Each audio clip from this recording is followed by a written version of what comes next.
We've been casing the place for over a decade. We just didn't know it. We didn't know it because we weren't doing it. Come on, man. I need you. Yeah, you need me because you got these idiots. You think we're getting our money back? You think Lester's getting his money? I talked to the FBI. It's gone. So all this is about getting it back for Lester? Yes. And Rose and Monsieur Benko and Manuel.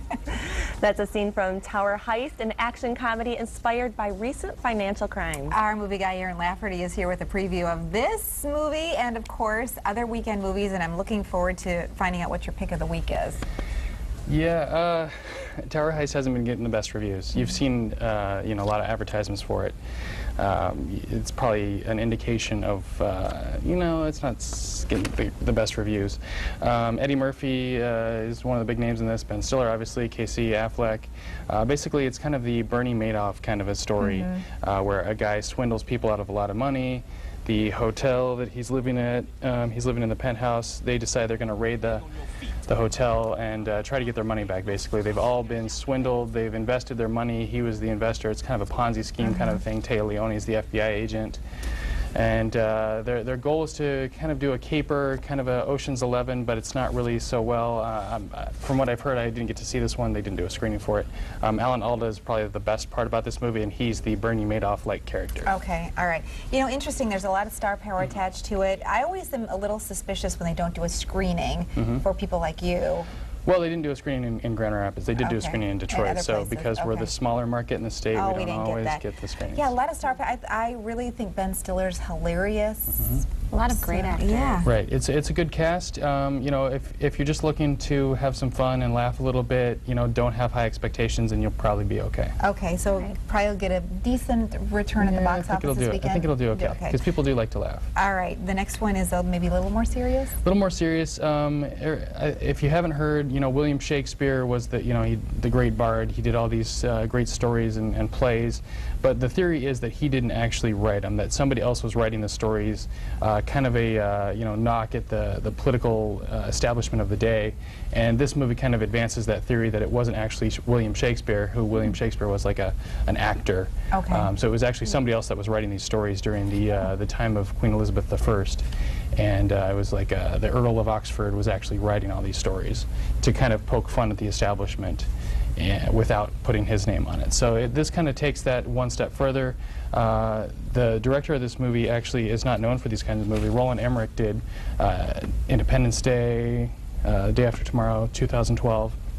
Kind of so he's known for these big action epic movies. So you're going to get a lot of that epic feel in this movie, but it's not that kind of an action movie. This is obviously more of a political drama. Okay, this is PG-13? PG-13. Okay. And the As was Tower cinematography Heist. looks great. Oh yeah, it looks nice in the makeup, the costuming. I mean, there are a lot of really neat elements here. Yeah, so you know, it'll get some attention. It's kind of a fun movie, kind of a historical.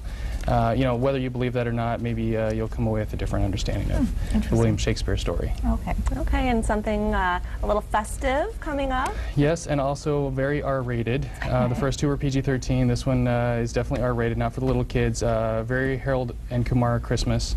It's in 3D. The fun thing about this movie is not only was it shot in Michigan in the Detroit area last summer, they take the 3D and they, as you would expect from Harold and Kumar, they make fun of the 3D. Okay. So there's people literally pointing at the camera, there's people like winking at the camera, they're making fun of the 3D. So not only are they using the 3D, they're also making fun of the 3D. Basically Harold and Kumar are back. This is the stoner comedy. There's a ping pong or egg flying at you, pointing at the screen.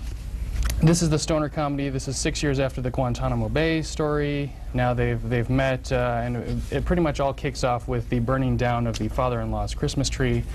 They got to go out and find a replacement Christmas tree. So that's kind of where the comedy begins. Interesting. But even though there's some of the 3D in there, not for kids. Not for kids because it's R-rated for language and adult themes and whatnot. Okay. So. All right, so we have a documentary also. Yes, and also with the tie to Michigan as well, Where Soldiers Come From was shot, directed, produced by a Upper Peninsula native from the Houghton area. It's about a couple of childhood friends who decide that they're going to go and fight in Afghanistan. And over a 4-year period, she shot this. Shot in Houghton, Michigan, shot in Afghanistan. Kind of shows us you know, from high school to growing up, you know, how this experience changes their lives from being young men to being grown-up men. What kind of reviews is this getting? I mean, it looks like it's just, you know, very timely, obviously. It's been to some film festivals. It's done okay overall. The ratings aren't great, but you know, if you like documentaries, it's certainly worth a look. And it's playing only this weekend, only Friday, Saturday, Sunday.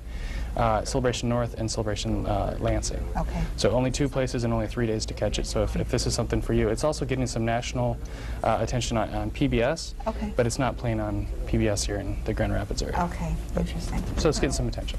Okay, and your new tradition is to give us your 2 picks on what we should go to the theater and see and what we should bring home to watch. Right. Every week I want to give you at least 2 movies I can recommend in the theater or at home.